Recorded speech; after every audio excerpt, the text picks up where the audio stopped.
Just how many times do you think I can get away with having the skeleton on? I mean, it made sense for The Ghost and Molly McGee, and it kind of made sense for a Western that's all about death. And I guess it makes sense for this one because it's Evil Dead Rise.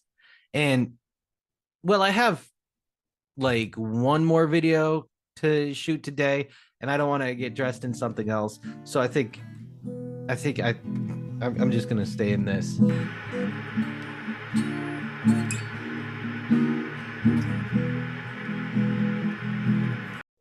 Well, if you clicked on the video title, you already know what I'm going to be speaking about. I'm going to tell you my problems in detail with the elevator blood scene in Evil Dead Rise, and my problems in less detail with the elevator blood scene in Ready Player One, both of which are direct references to Stanley Kubrick's The Shining. You see the tidal wave of blood rushing out of an elevator in that movie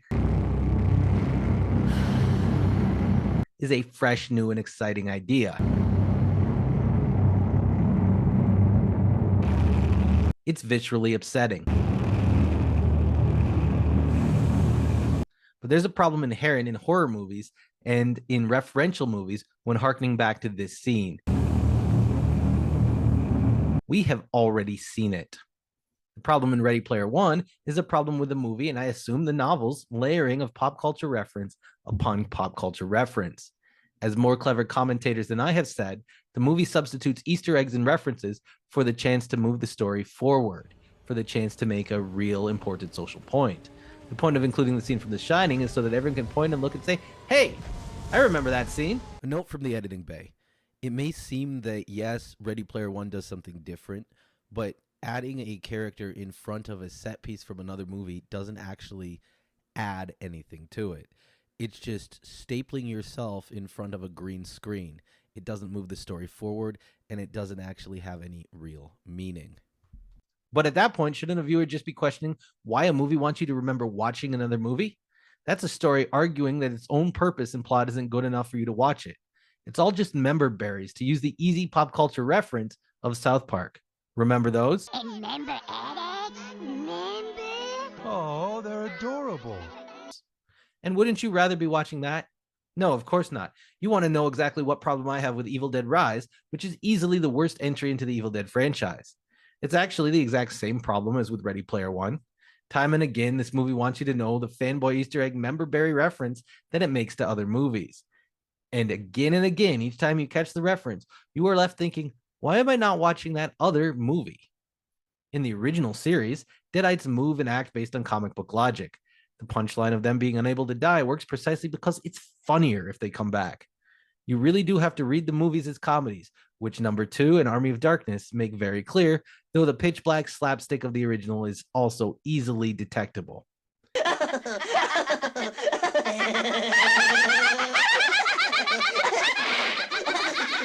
The 2013 movie went ahead and basically ditched the more comedic vibe. However, Ash versus the Evil Dead brought back that schlocky and comedic vibe on television. There was room for both. Evil Dead Rise is then much more in line with the 2013 attempt to make a more serious Evil Dead movie, and this might just launch a very good future series of films. But I can't get over how clever the movie thinks it is. The Deadites here move like Samara in The Ring. They do not follow the previously established logic of the way they interact with the world. The only time they break this serious tone is for references to lines from earlier Evil Dead movies.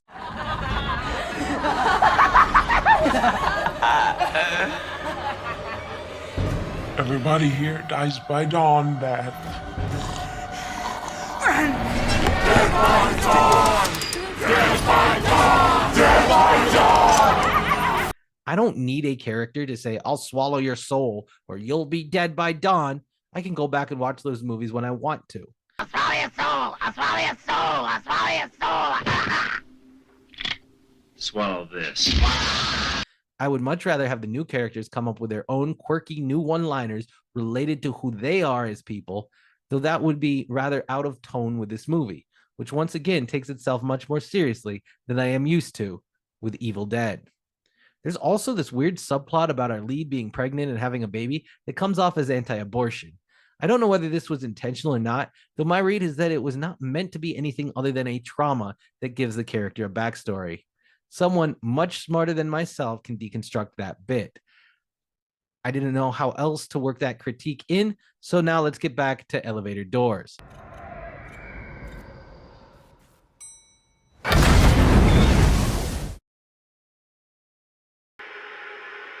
Look, we've all seen The Shining. We've seen the scene in question. I have undoubtedly repeatedly put it in this video quite a few times already. But this problem here is the same as the problem with the ring reference, same with the problem with repeated catchphrases from earlier Evil Dead movies. When we watch or read things that refer back to other things, we are not just looking for an I can spot it Easter egg. At least I hope. Otherwise, we're all just Captain America pointing and saying, I get that reference. I understood that reference. Treasonous, fascist, anti-Semite, and all-around awful person, and also an important literary figure, Ezra Pound once exhorted, make it new, meaning that writers should take the influence of the past, recombine it with their modern lens, and create something different from what has come before. That's where I think this movie fails in its inclusion of clear references. This is definitely a love letter to the genre, and you can tell that Lee Cronin loves the source material from which he draws. However, I think there's a step missing with the inclusion of such references. Horror movies are about subverting the expected. If you think a slow, lumbering man cannot get to you, he has strange teleportation abilities. When you're afraid of someone hiding behind a corner or behind a sheet, they aren't there when you tear it down, but turn around and then you come face to face with a killer.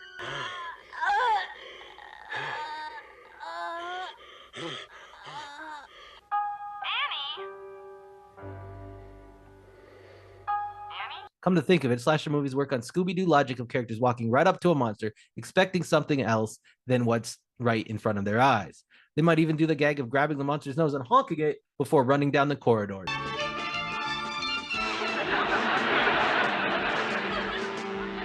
So when we see blood pooling in an elevator, and we know that our characters haven't met the death conditions for the movie,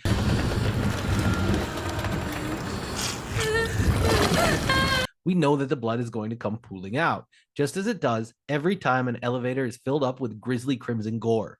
But a new way of doing this, for example, would be a character watching the elevator, sure that the blood was going to come pooling out. They would brace themselves for the tidal wave of blood, and yes, that blood would come pouring down on the character. But like slime on earlier Nickelodeon, it would not come from the expected elevator, but from above the character, just dumped down on them in gallons and gallons.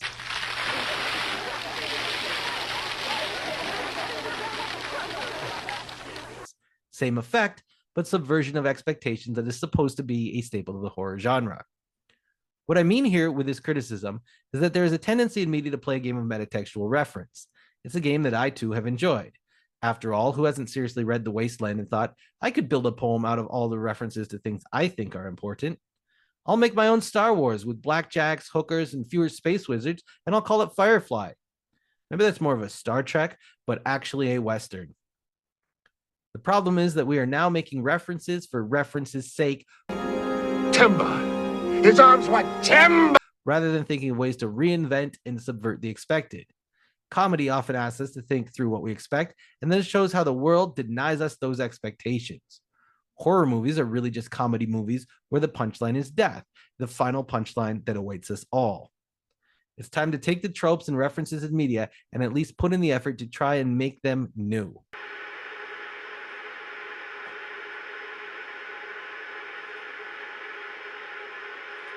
Thanks for watching. Don't forget to like and subscribe and so on and blah, blah, blah. Oh, and I didn't really review the movie. I think Evil Dead Rise is the worst Evil Dead movie. However, if it didn't have certain references like catchphrases and of course the chainsaw, I mean, if you have a grinding gore scene, let the character lose their hand to the machine. If you're going to do straight homages, you gotta chop off a hand. It's Evil Dead. Can I get a cut here?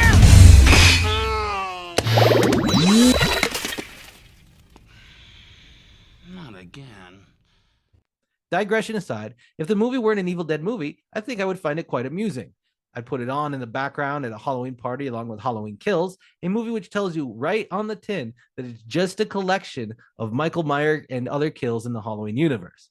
I think this movie is definitely worth a rewatch, but I don't see it as becoming a classic entry in the film series. However, I do hope you enjoy it when you watch the movie.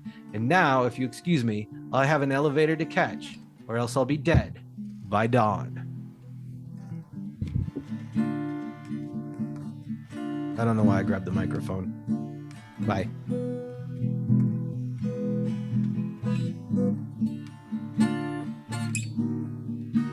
Bye.